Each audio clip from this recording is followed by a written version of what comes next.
시청자 여러분 안녕하십니까? 필살기 고수회전 진행의 조수빈입니다. 여전히 우리 시장 하루하루 거친 변동성 속에서 쉽지 않은 흐름을 이어가고 있습니다.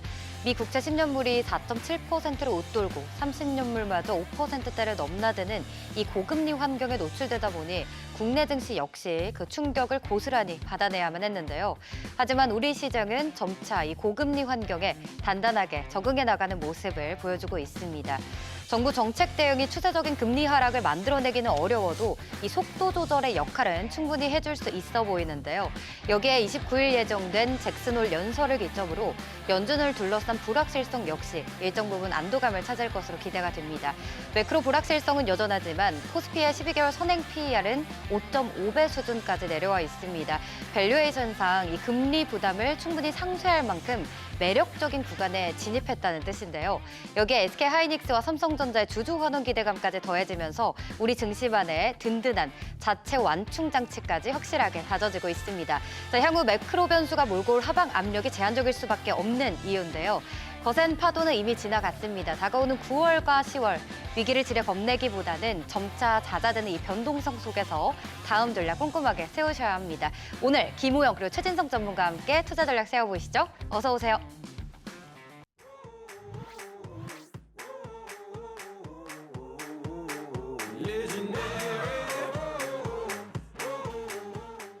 예측이 어려운 시장일수록 방향보다는 업황을 봐야 하는데요. 지금 돈이 몰리는 곳은 어디인지, 다음 흐름은 어디서 나올지 두 전문가가 꼽은 핵심 유망 섹터와 종목 지금 바로 만나보겠습니다.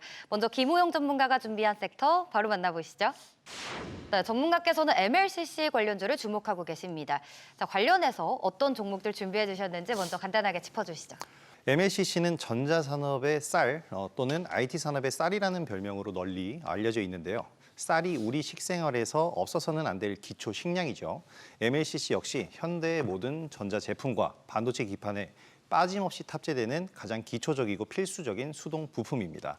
가장 대표적인 대형주, 널리 알려져 있는 삼성전기를 비롯해서 중소형주까지 오늘 준비해봤습니다. 계속해서 MLCC 관련돼서 세부 투자 전략이 궁금하시다면 카카오 채널 검색창에 고수회전 검색하시고 친구 추가 버튼만 누르시면 그 안에서 많은 정보 얻어가실 수 있습니다. 자, 그렇다면 MLCC 안에서 지금 전문가가 주목하고 있는 탑픽 종목 바로 만나보시죠. 네, 첫 번째 종목은 삼성전기입니다. 방금도 말씀을 해주셨죠. 우리나라 1등 MLCC 기업이다라고 얘기를 해주셨는데 최근 글로벌 투자은행 모건 스탠리가 또 최선호주를 삼성전자에서 삼성전기로 변경을 했습니다. 특히 삼성전기의 마진과 주당 순이익 추정치가 시장 컨센을 더욱 큰 폭으로 웃돌 것이다라고 전망을 했는데요. 전문가님, 이렇게 크게 웃돈다고 전망한 이유는 어떤 것들이 있어요? 일단 첫 번째 이유는 MLCC 가격 강세 그리고 수요 증가입니다. 앞서서도 설명드린 공급자 우위 시장의 그런 하나의 부분일 텐데요. 일단 하이퍼스케일러들의 AI 데이터 센터에 대한 집중 투자는 이어지고 있습니다. 그러면서 MLCC 수요가 급증을 하고 있죠. 고객사들의 물량 확보 선주문이 이어지는 상황인데 우리는 그러니까 GPU, 엔비디아의 H100이라든지 블랙의 루빈을 보면서 HBM에만 관심을 가지고 있었지만 이 HBM을 돌리기 위해서 효율적으로 쓰기 위해선 MLCC가 꼭 따라갑니다. 그러니까 우리가 약간 관심을 놓쳤었던 분야라고도 할 수 있겠지만 여러분 주가는 삼성전기 주가도 하이닉스 삼성전자 이상으로 상승을 하기도 했었습니다. 그만큼 수요가 급증하고 있었다는 건데요. 이에 따라서 하반기부터 내년까지 MLCC 가격 상승세, 지금 수요가 공급이 수요를 못 따라가고 있는 상황이기 때문에 가격 상승세 지속될 것으로 전망이 되고요. 자, 두 번째는 고부가가치 AI 매출의 비중의 확대입니다. 기존의 MLCC가 아닌 고부가가치 AI용 MLCC의 비중이 확대된다는 건데 삼성전기의 이 AI 매출 관련 비중이 2026년 올해에는 약 20% 정도입니다. 그런데 내년에는 31% 대폭 확대될 예정인데 마진율이 훨씬 높아요. 그래서 AI용 제품 비중이 커지면서 기존에는 단순히 이제 경기 변동에 따라서 출렁이던 이익 구조를 가져가고 있었는데 왜냐하면 스마트폰이나 이런 IT 기기 위주였으니까요. 근데 지금은 구조적인 EPS, 주당 순이익 및 마진 개선이 가능해졌다라는 분석입니다. 자, 세 번째는 ABF, 아지노모프 빌드 필름이라는 새로운 기판을 만들기 위한 새로운 필름인데요. 이 기판의 기술 난도가 굉장히 높고 삼성전기는 이 기술력을 확보하면서 점유율을 상승시키고 있습니다. 자, 글로벌 맞춤형 반도체 업체들의 AI 칩 수주량은 계속해서 증가를 하고 있습니다. 여기서 중요한 건 멀티 칩렛 설계, 그러니까 여러 가지 기능을 가지고 있는 반도체를 하나로 묶어서 새로운 반도체를 만들어내는 기술을 얘기하는데요. 이런 설계에 ABF, 말씀드린 ABF 내에서 MLCC를 내장하는 방식 등의 기술 복잡성이 계속 난도가 올라가고 있습니다. 그러면서 기술력을 갖춘 삼성전기의 이제 시장 점유율과 수익성이 더 높아질 것으로 분석이 되고 있는 부분이고요. 자, 네 번째는 이게 가장 중요한 부분입니다. 앞서서도 설명드렸듯이 우리는 삼성전자랑 SK 하이닉스에 집중을 하고 있었고 역시나 그 대표 종목들이지만 네. 사실 삼성전기 주가 상승률이 이들을 능가하는 상승률을 보였었어요.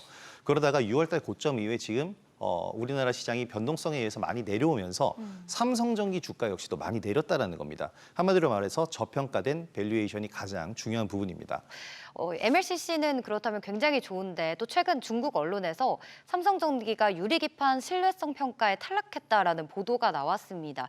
삼성전기의 유리기판 프로젝트가 글로벌통신 반도체 고객사의 이 신뢰성 인증을 통과하지 못하면서 양산 일정이 기존 2027년 하반기에서 2028년 이후로 연기될 전망이다라고 하는데 전문가님 유리기판 쪽에서는 어떻게 봐야 될까요? 악재인 게 아닐까 싶거든요. 뭐 지금 말씀해 주신 대로 바로 기사 제목이 헤드라인이 그렇게 떴죠. 네. 세종사업장에서 제작한 유리기판 시제품이 글로벌 이제 통신사의 신뢰성 평가를 통과하지 못했다.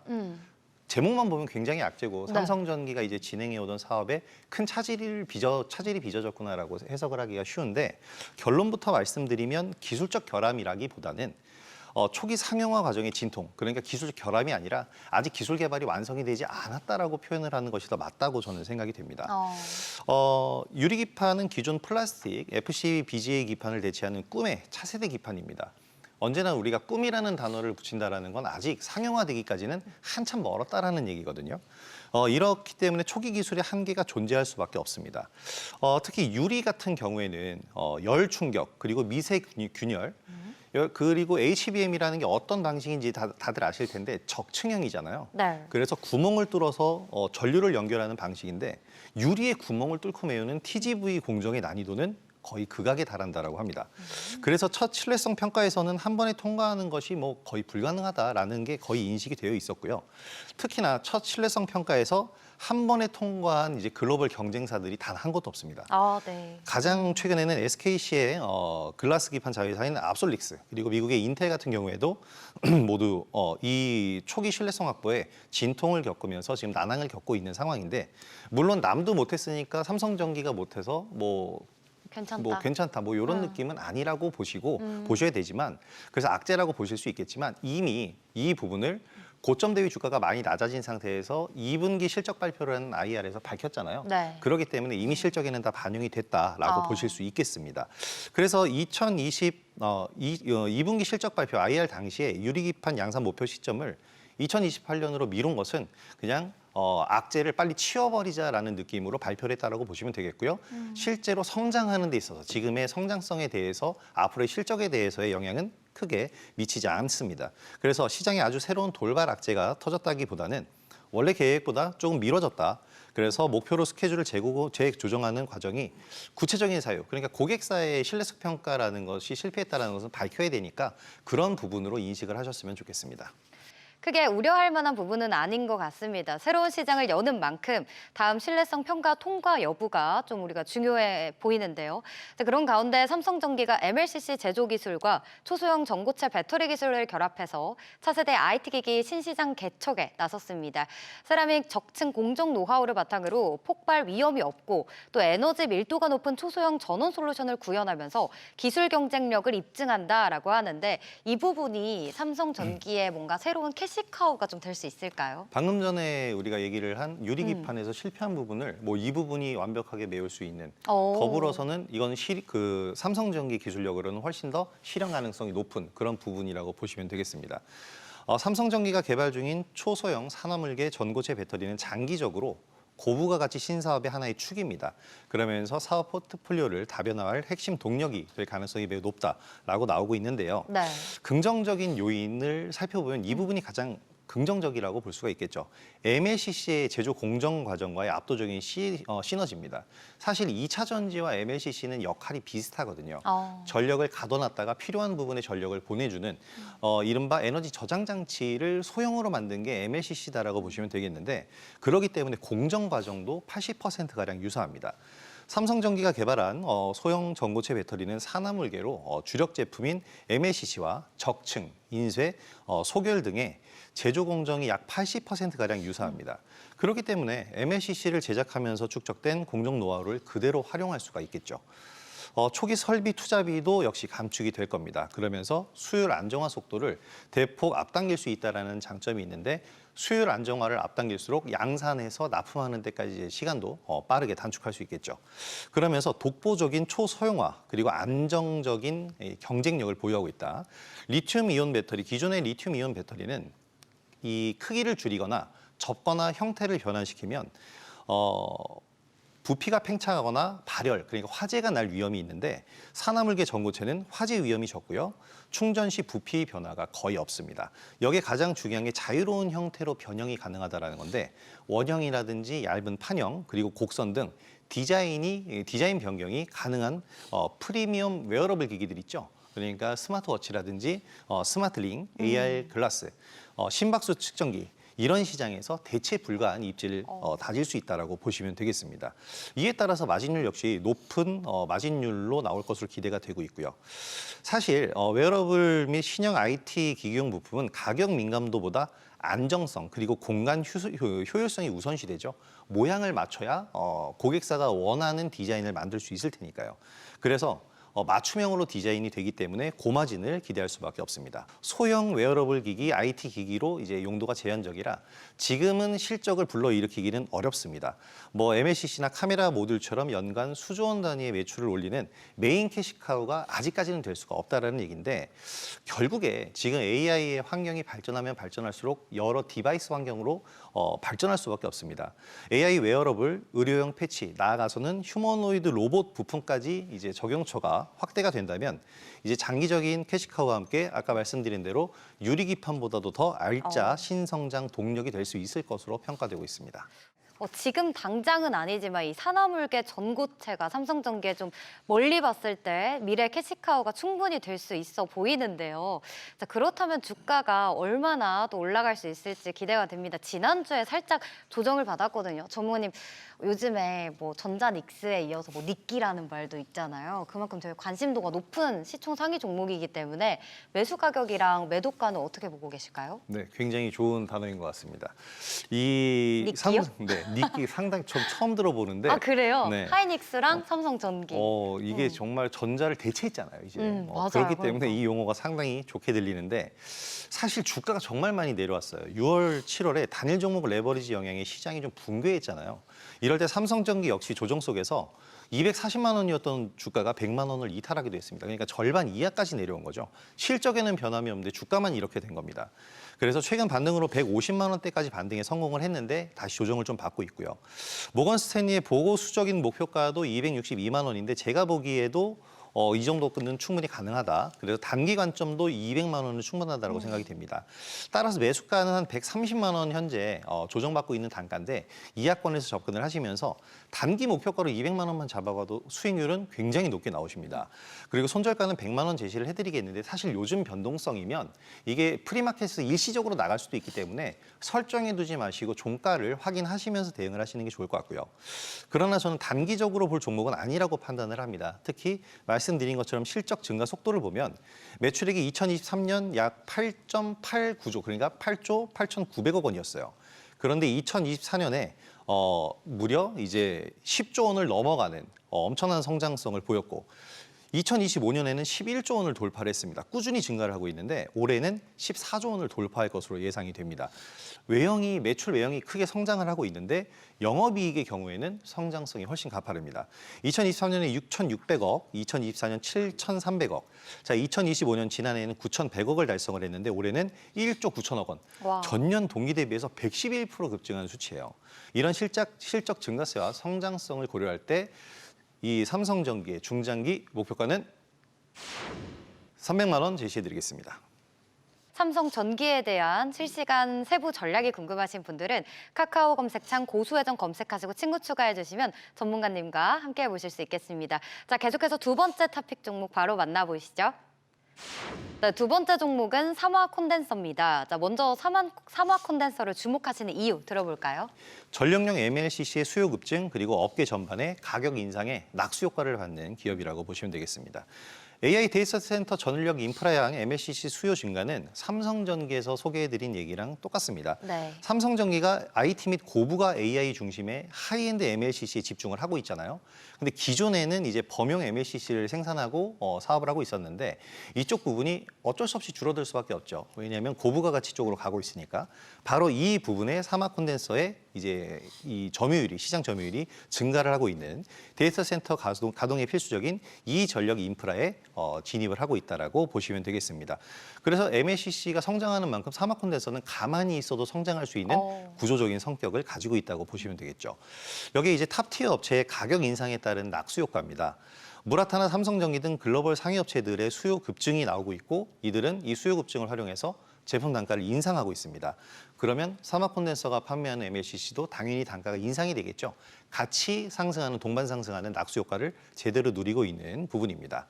자, 세 번째는 생산 능력의 확충 그리고 실적 개선에 대한 기대인데요. 삼화 콘덴서는 공장 증설 그리고 생산력 향상을 위해서 계속해서 투자를 진행해 오고 있었습니다. 이 생산 능력 확충이 계속 진행이 됐는데 2019년부터였어요.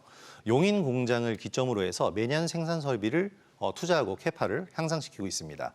최근에 집행 금액을 보면 2025년에 용인 공장에 약 145억 원 가량을 투자를 해서 MLCC 공장 증설 그리고 생산성 향상 공사를 완료를 했습니다.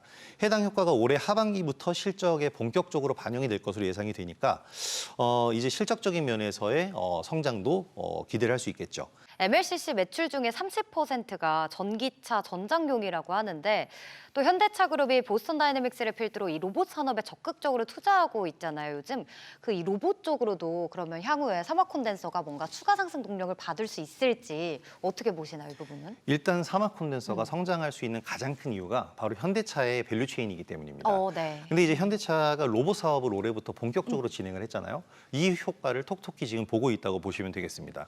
이미 현대차에게 검증이 끝난 기업이니까요.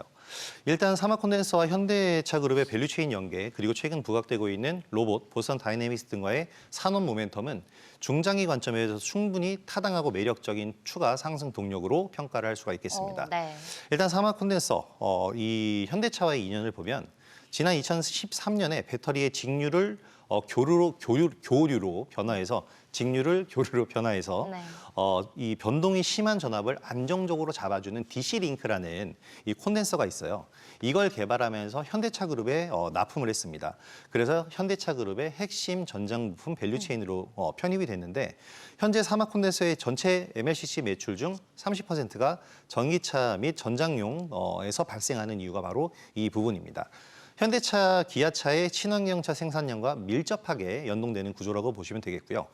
자, 로봇과 같은 경우에는 수많은 모터와 이 관절을 정밀하게 제어하기 위해서 소형 구동계 액추에이터라고 하죠. 네. 이 액추에이터와 전력 변환 장치를 필수적으로 탑재를 해야 됩니다.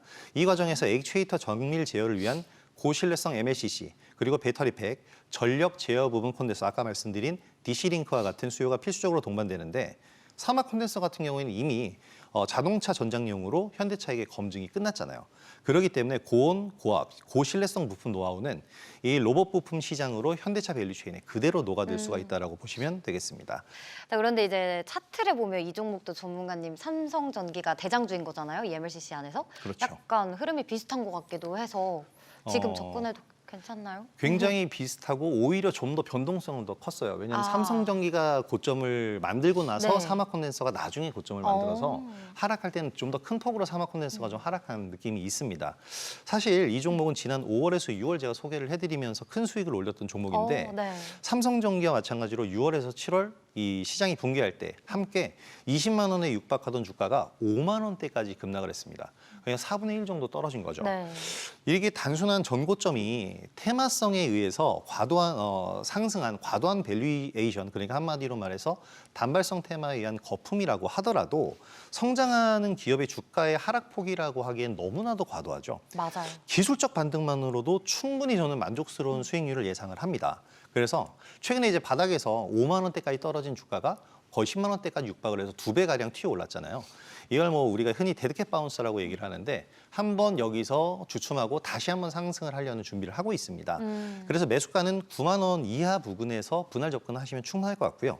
단기 목표가는 14만 원 정도가 이제 중간에 있는 매물대입니다. 급락할 때 매물대이기 때문에 14만 원. 손절가는 일단 삼성전기랑 비슷해요. 이게 프리마켓이나 이런 시장 변동성에서 크게 급락이 나올 수가 있기 때문에 손절가는 약 8만 원 이하 구간에서 좀 잡아보시는 게, 근데 이 종가 기준으로 잡아보시는 게 좋을 것 같습니다. 네. 그렇지만 아직은 실적적인 면에서 압도적인 모습을 보이지 못하고 있는 것이 사실이에요. 그래서 2024년 4분기 부진을 저점으로 2026년 1분기에 47억 원 가량, 영업이익이 약 6.45% 나왔는데 이제 2026년 2분기부터 좀 달라집니다. 추정 흐름들을 보면 최악의 국면을 지나쳐서 점진적으로 반등하려는 시그널을 보이고 있고, 여기 앞서 설명드린 MLCC 사업의 확장, 그리고 현대차 밸류체인의 가치를 따져본다면 모멘텀적인 측면에서의 주가 상승도 기대할 수 있을 것이다라고 봅니다. 따라서 중장기 목표가는 25만 원. 네, 삼성전기와 삼화 콘덴서 투자 전략까지 알아봤는데요. 실시간 변동성이 너무 크기 때문에 계속해서 실시간 투자 전략이 궁금하다, 또는 두 종목에 대한 궁금증이 남아있으신 분들은 카카오 검색창에 고수회전 검색하시고 친구 추가해주시면 전문가님과 함께 많은 정보 얻어가실 수 있습니다. 자, 이번에는 최진성 전문가가 시장에서 주목하는 업황 바로 만나보시죠. 네, 전문가님께서는 LG그룹주를 주목하고 계시는데요. LG그룹주 안에서 어떤 종목들 가지고 오셨는지 간단하게 짚어주시죠. 네, LG그룹주 같은 경우에는 지금 삼성전자라든지 SK하이닉스, 그리고 앞에서 김호용 대표 전문가님께서 얘기해주신 삼성전기, 이 다음으로 좀 핫한 종목 그룹주죠. 네, 그룹주. 즉 LG는 원 LG로 그룹이 하나로 뭉쳐서 피지컬 AI라는 그룹으로 빠르게 변화를 하고 있습니다. 특히 최근에는 엔비디아의 로봇이라든지 AI 팩토리, 그리고 모빌리티 협력이 구체화되면서 각 계열사의 사업이 원 LG로 나아가고 있다는 점에서 다시 한번 소개를 해드리려고 가지고 나왔습니다. LG그룹주, LG전자라든지 LGCNS 관련해서 궁금증이 있으신 분들은 카카오 검색창에 고수회전 검색하시고 친구 추가해주시면 전문가님께 많은 정보 얻어가실 수 있습니다. 자, 그렇다면 LG그룹주 안에 어떤 종목 보고 계시는지 바로 만나볼게요. 네, 첫 번째 토픽 종목은 LG전자입니다. 지난 3월 9일에 또 관심주로 저희 고수회전 방송에서 소개를 해드렸었죠. 무려 350%가 넘는 상승률을 보여주셨습니다. 다시 또 이렇게 LG전자를 가지고 오신 데는 이유가 있으실 것 같은데요. 최근 LG전자가 지금 종가 기준으로 20만 원 선을 회복을 했다가 또 내려가기도 하고 이런 근처에서 좀 등락을 보이고 있는데, 이게 지난 6월 30일 이후 처음입니다. 증권가에서는 상승의 주요 배경으로 이 구광모 회장과 젠스낭 CEO의 이 MOU 체결을 좀 꼽고 있겠는데, 앞서도 잠깐 설명을 해주셨지만 소프트웨어는 엔비디아의 기술력이 들어가고 하드웨어 쪽에는 LG전자가 맞는다, 이런 식으로 좀 기사가 나왔잖아요. 네. 좀 어떤 내용인지 좀 자세히 설명 부탁드릴게요. 네, LG와 엔비디아는 휴머노이드 로봇, 그리고 AI 팩토리, 그리고 모빌리티 3대 협력 분야로 확정을 하고 공동 개발부터 실증, 그리고 사업화까지 함께 추진하기로 했습니다. 구광모 회장이 또 하나는 젠스랑 CEO에게 이번에 휴머노이드 로봇 있죠? 그쵸. 축소판을 선물을 했습니다. 오, 정말요? 네. 그러면 그대로 만들겠다는 얘기죠. 약간의 변형은 있을 수 있겠지만 그거를 전달했다라는 거는 확신이 있다는 겁니다. 네. 자, 첫 번째가 바로 휴머노이드 로봇인데요. 엔비디아의 로봇 두뇌라고 할 수 있는 아이작 그루트와 제슨 토르를 기반으로 2027년 1분기 차세대 이족 보행 로봇을 휴머노이드를 공개할 예정이라고 합니다. 여기에는 LG전자의 액추에이터, LG이노텍의 센서라든지 카메라, 네. 그리고 LG에너지솔루션의 배터리를 결합을 합니다. 또한 올해 안에는 LG전자의 미국 테네시 공장이 있는데 여기에 로봇을 실제로 투입을 해서 제조 현장 실증까지 진행을 한다고 합니다. 두 번째가 LG전자의 상당히 중요한 내용인데 바로 AI 팩토리입니다. 2027년에는 엔비디아 베라 루빈 기반으로 한 레퍼런스 사이트를 구축을 하고 2028년에는 천안에 80메가와트 규모의 AI 팩토리까지 확대할 계획이며 여기에 LG전자의 액체 냉각 기술이 핵심 인프라로 들어가게 됩니다. 마지막으로 모빌리티에서는 엔비디아의 드라이브 하이페리온과 LG전자의 전장 기술을 결합을 해서 자율주행과 AI 차량용 고성능 컴퓨팅 플랫폼까지 공동 개발을 합니다. 결국 이번 MOU가 단순히 LG가 엔비디아를 만났다, 뭐 친하다 이런 재료가 아니라는 거죠. 로봇에서 데이터 센터 그리고 자동차까지 LG전자의 미래 성장 사업에 엔비디아의 AI 플랫폼을 직접 연결하겠다는 구체적인 사업 로드맵이 나왔다는 것입니다. 그래도 이제 일각에서는 불과 2달 전에 겪었던 고점 징크스가 또 재현되는 게 아니냐라는 우려도 있습니다. 전문가님이 얘기해 주신 것처럼 6월에 이제 젠슨왕 CEO 방한할 때 굉장히 많이 올랐다 40만 원까지 육박을 했다가 반토막이 났기 때문에 진짜 물리신 분들도 많이 계실 것 같고요. 그런데 지금 뭐 장녀가 방한을 한다라는 이런 소식에도 주가가 그렇게 크게 움직이지 않는 것 같아서요. 이번에는 어떻게 보실까요? 네. 하지만 이번에는 좀 6월과 좀 분명히 다른 부분이 있죠. 6월에는 단순 기대감, 즉 만나면서 휴머노이드를 할 것이다 라는 기대감 때문에 불기둥이 붙었는데 그때 불기둥을 쫓아서 들어가신 분들이 지금 현재 고생 중이신 거죠. 네. 항상 주가는 선반영이 되고 기대감이 반영이 되고 난 후에는 기대감이 꺼지면서 주가는 꺼지게 돼 있습니다. 맞아요. 그렇기 때문에 항상 이 시청자분들은 내용을 확인한 후에 그때 들어가도 늦지 않다. 즉 불기둥이 올라갈 때는 좀 참아 달라고 말씀을 드리고 네. 싶습니다. 그래서 이제 내용을 좀 이어가자 보면은 기대감으로 빠졌던 주가 대신에 LG그룹주 혼자만 급등락을 한 게 아니죠. 뭐 다른 종목들 뭐 네이버라든지 삼성 SDS 등 다른 종목들도 다 기대감으로 올라갔다가 그 주가가 다시 제자리를 갔습니다. 즉 실망 매물 그리고 손절 그리고 코스피와 코스닥의 급락 등으로 인해서 주가가 하락했다라고 보시면 될 것 같은데 하지만 이번에는 LG와 엔비디아에 실제적으로 전략적 MOU를 체결했고 3대 사업 방향을 확정했다는 거 여기에 좀 포인트가 있고 또 2027년 1분기에 휴머노이드를 공개를 하고 AI 팩토리 구축과 또 하나 미래 모빌리티까지 구체적인 사업 로드맵이 제시됐다는 것이 6월과는 좀 차별화된 점이라고 보시면 될 것 같습니다. 다만 설명을 드렸듯이 MOU가 실질적으로 바로 뭐 실적으로 찍히는 부분은 아니다라고 보시고 주가는 항상 선행이기 때문에 지금 차익 실현이 나오는 것은 당연하다라고 보시면 될 것 같아요. 그래서 단기 변동성은 나타날 수가 있겠지만 6월이 기대감 상승이었다면 이번에는 사업화 여부를 확인하는 회동이다라는 점에서 질적으로 다르다라고 보시면 될 것 같습니다. 실제로 내년 1분기에 휴머노이드 로봇까지 공개가 되니까요. 조금 안심을 해봐도 괜찮을 것 같습니다. 자, 최근에 또 모건 스탠리가 LG전자를 LG그룹 계열사 가운데 가장 유망한 투자 대상으로 꼽으면서 목표 주가를 상향하고 비중 확대 의견을 제시했는데요. 모건 스탠리가 LG전자를 최선호주로 꼽은 가장 큰 이유는 뭐라고 보실까요? 역시나 엔비디아 MOU 체결일까요? 뭘까요? MOU 체결보다는 제가 이 방송 나오면서 계속 올해 피지컬 AI를 계속 강조를 드리고 맞아요. 있거든요. 바로 모든 움직이는 거는 다 피지컬 AI로 보시면 된다. 그러니까 쉽게 설명을 드린 겁니다. 네네. 좀 구체적으로 들어가면 좀 복잡하지만 쉽게 설명드리면은 우리가 가정에서 쓰는 뭐 냉장고 그리고 뭐 청소 로봇, 자동차 모든 게 다 피지컬 AI라고 그쵸. 보시면 돼요. 그래서 모건 스탠리는 이 부분을 좀 중요 포인트로 잡았습니다. 실제 투자 의견도 비중 확대로 올리고 목표 주가를 26만 원으로 대폭 상향을 했는데 저는 이 26만 원이라는 게 왜 26만 원인지 좀 이해가 안 가는 부분이 있긴 해요. 네. 그 이유는 지금까지 AI 투자가 GPU라든지 데이터 센터 같은 디지털 영역에 집중이 됐다면 앞으로는 로봇, 자동차, 스마트 팩토리처럼 AI가 현실 세계에서 직접 움직이는 피지컬 AI로 확산될 가능성이 크기 때문이죠. LG전자는 이 시장에서 굉장히 유리한 위치에 있죠. 가전이라든지 H백 전장 사업을 통해서 수십 년 동안 모터, 인버터, 모션 제어 기술을 축적해 왔는데 이 기술들이 바로 로봇의 핵심 부품인 액추에이터로 연결될 수 있기 때문입니다.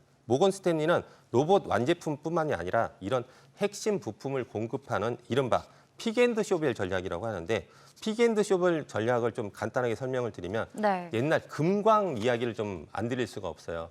금광을 찾는 사람보다는 그 곡괭이라든지 삽, 청바지를 파는 사람들이 더 많은 이익을 보는 구조다. 그게 바로 픽앤드쇼벨 전략입니다. 즉 직접 사업을 참여하지 않아도 거기에 공급하는 도구라든지 인프라를 제공하면서 수익을 얻는 전략. 이게 바로 픽앤드쇼벨 전략. 여기에 포인트를 뒀다라는 거죠. 네, 자 그럼 가장 중요한 가격 전략 들어볼 건데 전문가님 앞서서 26만 원 모건 스탠리 이게 조금 의문이라고 하셨잖아요. 네.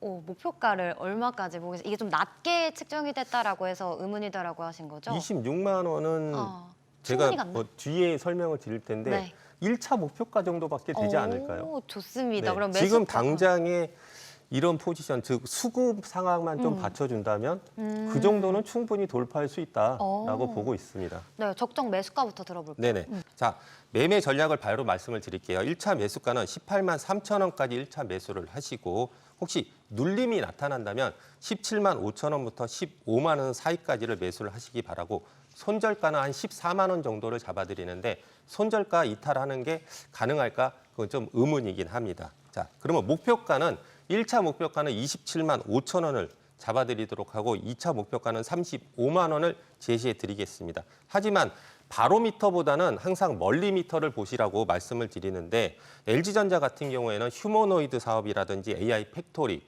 그리고 전장까지 즉 이번 엔비디아와의 MOU 3대 사업과 기존의 가전사업 그리고 히트 펌프 시장까지 결국 가정에서 자동차 공장 데이터 센터까지 AI가 적용되는 현실 공간에는 LG전자의 하드웨어가 거의 다 들어간다라는 강점을 본다면 중장기 목표가는 100만 원. 네, 자 LG전자 투자 전략 알려주셨는데 지금 시장의 변동성이 워낙 크고 반도체 투톱의 쏠림의 현상이 좀 거치나 싶다가도 또 쏠림 현상이 나타나고 이런 시장입니다. 그 안에서 매수가보다 이 비중 조절이 좀 더 중요하다라고 하셨는데 이 부분 혼자서 어렵다 하시는 분들은 카카오 검색창에 고수회전 검색하시고 친구 추가해 주시면 전문가님과 함께 해보실 수 있습니다. 자 계속해서 LG그룹 안의 두 번째 종목 바로 만나보시죠.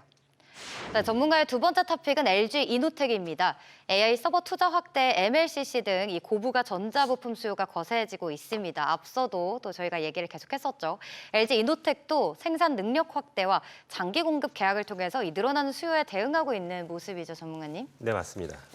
LG이노텍 같은 경우에는 그 삼성전기가 네. MLCC로 고부가 제품으로 승부를 본다면 LG이노텍 같은 경우에는 FC-BGA라든지 FC-CSP 같은 고부가 반도체 기판을 중심으로 봐야 됩니다. 여기에 기본적으로 하는 뭐 카메라 센서, 네. 센싱이 또 포함이 되겠죠. 자, AI 서버 투자가 확대가 되면서 CPU라든지 AI 가속기, 네트워크 칩의 성능이 높아지고 있고 그만큼 고사양 반도체 기판 수요도 빠르게 증가를 하고 있습니다. LG이노텍 역시 고객 수요에 대응을 해서 베트남의 생산 능력 확대와 장기 공급 계약을 기반으로 증설 추진을 하고 있죠. 실적도 굉장히 좋습니다. 2분기 매출은 5조 5,272억 원으로 전년 대비 40.5%나 증가를 했고 2분기 기준 역대 최대입니다. 그리고 영업이익 같은 경우에는 2,458억 원으로 무려 2,057%나 증가를 했죠. 상반기 매출도 처음으로 10조 원을 넘어서 11조 621억 원을 기록을 했습니다. 특히나 모바일 카메라 모듈뿐만이 아니라 반도체 기판의 견조한 수요가 실적을 뒷받침을 했습니다. 앞으로가 더 중요한데요.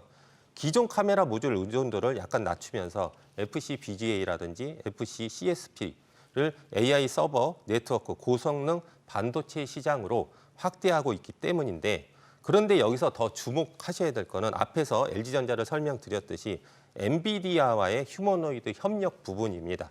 2027년 1분기를 목표로 개발 중인 엔비디아 기반 이족 보행 휴머노이드에 바로 LG전자의 액추에이터가 들어가는 것뿐만 아니라 LG 에너지 솔루션의 배터리와 함께 바로 LG이노텍의 센서 그리고 카메라가 직접 들어가게 됩니다.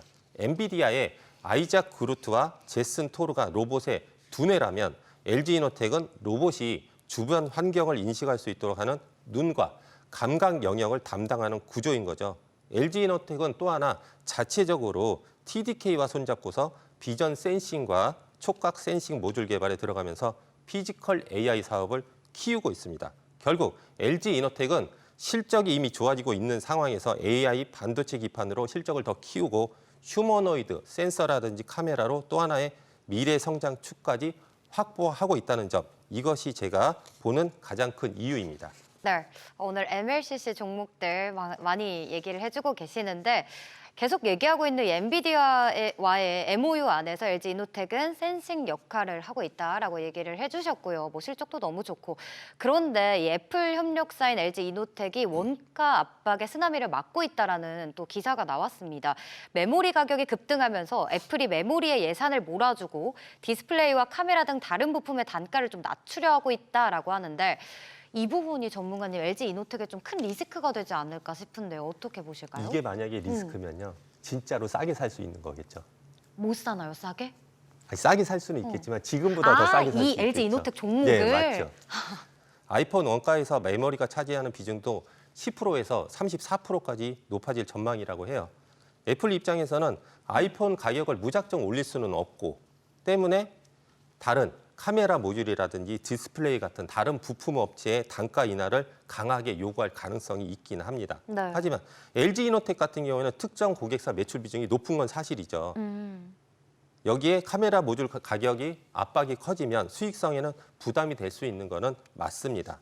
다만 저는 LG이노텍이 전체 실적이 꺾일 정도로 악재로 보지는 않는 게 실제 2분기 매출이 5조 5,272억 원으로 역대 2분기 최대고 영업이익도 2,458억 원으로 전년 대비 2,057%나 증가를 했는데 여기에 하나하나 세세히 보면 모바일 카메라와 반도체 기판의 견조한 수요가 실적을 뒷받침하고 있어요.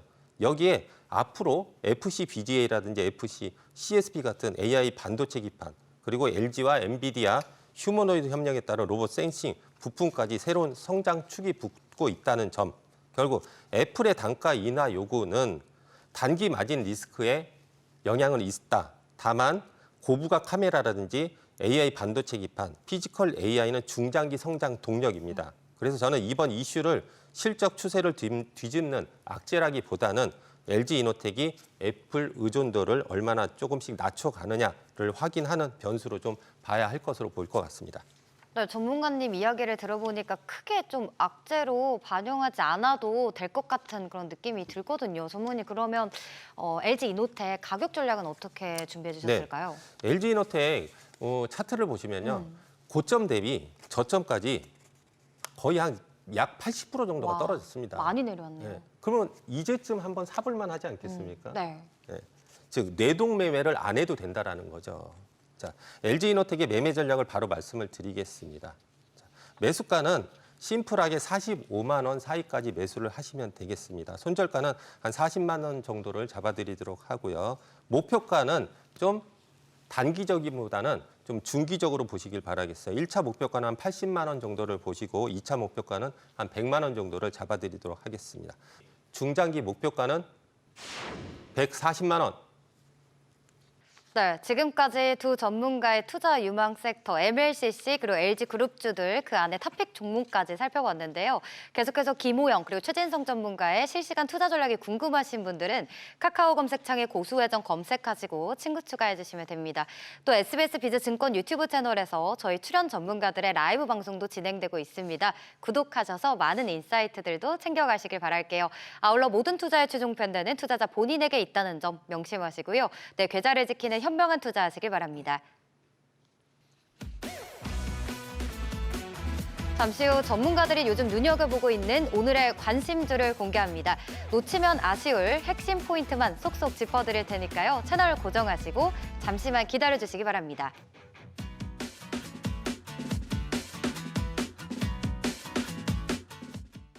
난이도가 계속해서 높아지고 있는 국내 증시입니다. 그 안에서 어떤 종목을 보면 좋을지 가장 앞으로 시장을 뜨겁게 달굴 관심주 하나씩 전문가님께서 준비해 주셨는데요. 관심주에 대한 힌트는 저희가 방송 통해서 이야기를 나누지만 종목명은 카카오 검색창 고수회전 검색하시고 친구 추가하시면 바로 종목명 공개가 되고 있습니다. 자, 그럼 김호영 전문가님부터 어떤 관심주 준비해 주셨는지 바로 만나볼까요? 네, 인쇄 회로기판 종목을 관심주로 가지고 나오셨는데요. 전문가님 어떤 종목인지 우리 시청자분들께 좀 힌트 좀 주시죠. 네, 앞서 최진성 대표님이 소개해 주신 네. LG 이노텍과 일부분 사업이 교집합이 오, 있는 네. 회로기판 대표적인 기업 중에 하나입니다. 회로기판 전문 기업인데요. AI 온디바이스 및 AI 서버 시장 확대의 직접적인 수혜주로 평가를 받고 있는 급부상 중인 기업입니다.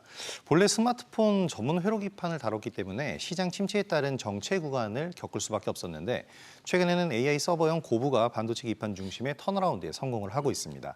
이 기업의 주요 강점을 보게 되면 첫 번째로 삼성전자 등 안정적인 글로벌 톱티어 고객사 네트워크를 구축을 했다는 겁니다. 자, 오랜 기간 스마트폰 HDI, 그러니까 회로기판을 만드는 기술인데요. 이것과 함께 반도체 기판을 공급하면서 구축한 기술 신뢰도를 바탕으로 차세대 메모리 규격을 전환할 때 수혜를 가장 빠르게 누리는 구조를 가지고 있습니다. 자, HDI 이 스마트폰 모바일 기판을 뜻하는데요. 기존의 주력 분야이기 때문에 삼성전자의 스마트폰 라인업 등 주요 고객사들의 메인보드 공급을 담당을 하고 있습니다. 모바일 시장은 성숙했기 때문에 이제 성장폭은 좀 제한적이지만 안정적인 가동률 그리고 현금 흐름을 제공하는 캐시카우 역할을 해주고 있습니다. 자, 두 번째 강점은 메모리 및 비메모리를 아우르는 포트폴리오입니다. 자, 단순 모바일용 HDI 기업에서 벗어나서 DDR5용 회로기판, 고부가 패키지 비중을 대폭 늘리면서 이제 사업 체질을 개선을 하고 있는데 메모리 모듈, 그러니까 DDR5나 LPDDR5와 같은 이 메모리 모듈의 회로기판입니다. FC CSP, 모바일 기기에 최적화된 초소형, 초슬림 패키지 기판을 뜻하고요. FC BGA, 고성능 AI 서버 PC용 대형 고다층 패키지 기판을 뜻합니다. 이쪽 사업을 통해서 AI 서버, 차세대 메모리 수요 확대에 따라서 전체 영업이익률 상승을 견인하고 있는 핵심 수익원을 만들어가고 있습니다. 자, 세 번째 강점이 가장 중요한데요. 차세대 메모리 모듈 규격인 소캠2에 본격적으로 진입했다는 겁니다. 엔비디아와 삼성전자 그리고 북미 주요 메모리 업체 중심의 이 차세대 초소형 온보드 메모리 규격이 바로 소캠2라고 불리우는 메모리입니다. 이 소캠2용 기판은 공급망에 성공적으로 진출을 하고 있는데 우리나라 몇몇 기업들이 진출을 하고 있고 바로 이 기업도 그 주요 기업 중에 하나입니다. 올해 상반기부터 테스트 물량 및 첫 매출이 발생을 하기 시작을 했는데요. 하반기부터는 북미 고객사 등을 대상으로 본격 양산에 돌입을 하면서 올해에는 이제 2026년 200억 원대 매출 그리고 2027년 내년에는 900억 원 이상 급격한 매출 확대가 전망이 되고 있습니다. 자, 소캠2는 모바일 기기용 저전력 메모리인 LPDDR을 AI 환경, AI 서버 환경에 맞게 재설계한 차세대 메모리 폼팩터라고 보시면 되겠는데 기존 서버용 주력 모듈들과 비교해서 전력 그리고 공간 효율을 극대화하고 있습니다. 단순히 경기 순환형 회로기판 제조사에 머무르지 않고 AI 서버 및 온디바이스 AI 시대의 핵심 부품인 DDR5 그리고 FC BGA 그리고 차세대 소캠2 기판의 주요 공급사로 확실히 체질이 개편되고 있는 기업입니다. 자, 최근에 잇따른 글로벌 빅테크향 차세대 기판 양산 소식이 나오고 있고요. 실적 상향 리포트는 이러한 기술적 강점과 구조적 성장을 뒷받침하면서 계속해서 증권사를 통해서 나오고 있는 상황입니다. 네, 전문가님께서 저희 관심주 또 그 업종 안에서 또 실적이 굉장히 좋은 종목들 막 자주 가지고 나와주시잖아요. 이 종목도 실적이 굉장히 지금 좋은 종목인 건가요? 그렇습니다. 어. 가장 좋은 실적은요. 계속 돈을 잘 버는 것보다는 네. 작년엔 돈을 못 벌었는데 올해 돈을 더 이렇게 적자에서 흑자로 전환하는 기업이 네네. 가장 좋은데 바로 이 기업이 그렇습니다. 2023년부터 2024년까지는 적자 기조를 유지를 할 수밖에 없었어요. 그런데 2025년 매출액 1조 5천억 원을 달성을 하면서 성장과 동시에 영업이익을 538억 흑자로 전환하는데 성공했습니다. 영업이익률이 3%로 좀 저조하긴 했는데요. 올해 들어서는 매출액 1조 8천억 원, 영업이익 1조 4,670억 원이 추정이 되고 있습니다. 이렇게 되면 영업이익률이 이제 8%대로 뛰는데 보통 제조사의 영업이익률이 5%대면 그냥 긍정적인 평가를 받거든요. 8%라면 상당히 준수한 영업이익률이고 갈수록 늘어날 겁니다. 이런 기조에 힘입어서 최근 증권사에서도 목표가를 8만 원에서 9만 원대까지 예상을 하고 있는데 최근 주가가 6만 원대 형성이 돼 있고 전고점이 14만 원대거든요. 네. 그러니까 지금 증권사에서 나오는 목표가도 저는 낮다고 생각을 합니다. 2026년 EPS 성장세 대비해서 현재 주가 수준은 PER이 13배에서 14배 수준밖에는 되지 않습니다. 국내 이제 회로기판 반도체 기판 업종 내에서 중에서도 경쟁사 대비해서 대표적으로 저평가되어 있는 상태라고 판단을 하고요. 따라서 이제 매수 매매 전략을 소개를 해드리면 매수가는 현재 14만 원대에서 많이 내려온 상태인데 5만 원, 5천 원 이하에서 정말 고점 대비해서 한 3분의 1 가격대에서 진입을 하실 수가 있습니다. 편안하게 매수를 진행을 하시면 될 것 같고요. 목표가는 전고점까지 14만 원짜리인데 중장기로 12만 원에서 14만 원 정도까지 이것도 약간 저는 보수적인 관점이라고 생각을 합니다. 손절가는 4만 원 제시해드리도록 하겠습니다. 이 종목 명이 궁금하신 분들은 카카오 검색창에 고수회전 검색하시고 친구 추가하시면 바로 그 안에서 종목명 공개되고 있습니다. 자, 이어서 최진성 전문가가 직접 고른 관심주 바로 만나보시죠. 관심주도 피지컬 AI 관련주로 가지고 나오셨는데요. 전문가님, 또 LG그룹주라고. 이 정도면 뭐 거의 LG그룹 사랑하시는 거 아닌가 싶거든요. 전 너무 사랑하죠. 어떤 종목일까요, 관심주? 딱 오늘 관심주는 딱 4가지만 보시면 되겠는데요. 첫 번째는 실적의 중심이 이미 AI로 넘어왔다는 점입니다. 올해 상반기 매출이 2조 8,358억 원으로 이 가운데 AI 클라우드 매출이 1조 6,714억 원으로 전체의 약 59%를 차지합니다. 단순 IT 서비스 회사가 아니라 AI 기업으로 사업 구조가 바뀌고 있다는 거죠. 두 번째는 AI 데이터 센터인데 삼성이라든지 죽전 등 대형 데이터 센터 사업을 진행을 하고 있고 상반기에만 1조 원 이상의 대형 DBO 사업을 수주를 했습니다. 즉 설계부터 구축, 운영까지 전부 할 수 있다는 게 이 관심주의 강점이죠. 세 번째가 중요한 바로 피지컬 AI와 휴머노이드인데요. 이미 LG전자와 약 1,900억 원 규모의 피지컬 AI 인프라 계약을 체결을 했고 자체 로봇 학습이라든지 운영 플랫폼인 피지컬 웍스와 GPU 인프라까지 공급을 합니다. 그리고 가장 중요하게 보는 게 이번 LG와 엔비디아의 MOU인데 엔비디아와 함께 피지컬 웍스 기반으로 로봇 데이터 팩토리를 구축을 하고 AI 팩토리에는 LG전자의 냉각, LG에너지솔루션의 배터리와 함께 관심주가 설계와 운영을 담당하는 핵심 축으로 들어갑니다. 이외에도 다양한 먹거리가 준비된 관심주, 정리하면 AI, 데이터 센터, 스마트 팩토리, 휴머노이드까지 전부 실적으로 연결할 수 있는 LG그룹의 브레인이자 AI 실행 기업, 바로미터보다는 멀리미터로 보는 게 오늘의 관심주입니다. 네, LG그룹 오늘 얘기를 많이 했는데 그 안에서 브레인을 담당하고 있는 관심주 준비해 주셨습니다.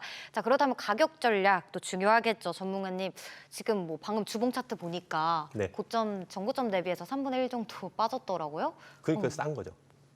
그렇죠. 네. 그러면 매수가는 그렇고 그러면 목표가는 전고점 15만 원까지 바라보실까요? 거기까지 보기에는 너무 아깝지 않습니까? 더 보시나요? 네, 해야 되는 일이 굉장히 많은 기업인데, 어... 그렇죠? 네. 그래서 오늘의 관심주의 접근 전략을 네. 바로 여러분들, 시청자분들께 말씀을 드리도록 할게요. 매수가는 심플합니다. 6만 6천 원 사이까지 매수를 하시면 되겠습니다. 그리고 손절가는 6만 4천 원 정도를 잡아드리는데 혹시라도 이탈을 하게 되면 비중을 약간 축소를 했다가 다시 접근하는 전략으로 말씀을 드리고 1차 목표가는 9만 원에서 한 10만 원 정도를 보시고 2차 목표가는 13만 원 정도를 제시해 드리도록 하겠습니다. 하지만 이 관심주를 계속 멀리미터로 보시라고 하는 이유가 AI라든지 클라우드 매출 비중 확대와 함께 AI 데이터 센터, 스마트 팩토리 그리고 피지컬 AI가 동시에 성장하고 있고 그리고 우리 정부에서도 피지컬 AI를 키우자라는 핵심 산업으로 또 들어가고 있습니다. 여기에 LG와 엔비디아의 MOU 그리고 AI 팩토리의 설계, 구축, 운영 핵심 역할을 맡으면서 그룹 내에 브레인, 즉 AI 인프라 사업의 중심축으로 재평가될 가능성이 크기 때문에 중장기 목표가는 한 30만 원 정도까지 보셔도 될 것 같습니다. 네, 전문가님께서 LG그룹주 안에 브레인 종목 얘기를 해주셨고 관심주에 대한 종목명이 궁금하신 분들 그리고 또 워낙 장중의 변동성이 크기 때문에 목표가는 알려드렸지만 실시간 장중 대응 전략이 궁금하신 분들까지 카카오 검색창에 고수회전 검색하시고 친구 추가해주시면 실시간 투자 전략도 받아보실 수 있습니다. 또 SBS 비즈 유튜브 채널도 구독하셔서 많은 인사이트들 챙겨가시길 바랄게요. 모든 투자의 최종 판단은 투자자 본인에게 있다는 점 꼭 기억하시고요. 항상 내 계좌를 지키는 현명한 투자하시길 바랍니다.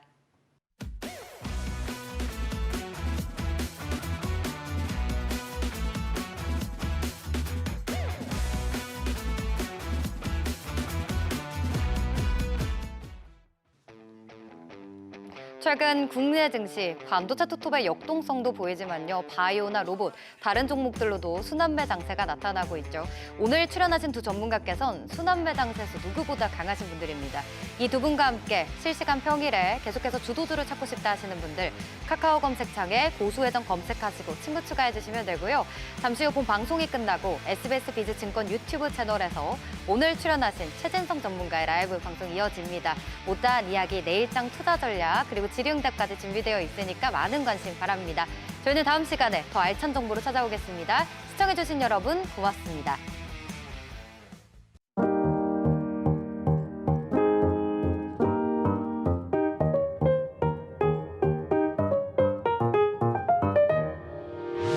의견 있는 경제 채널 SBS 비즈.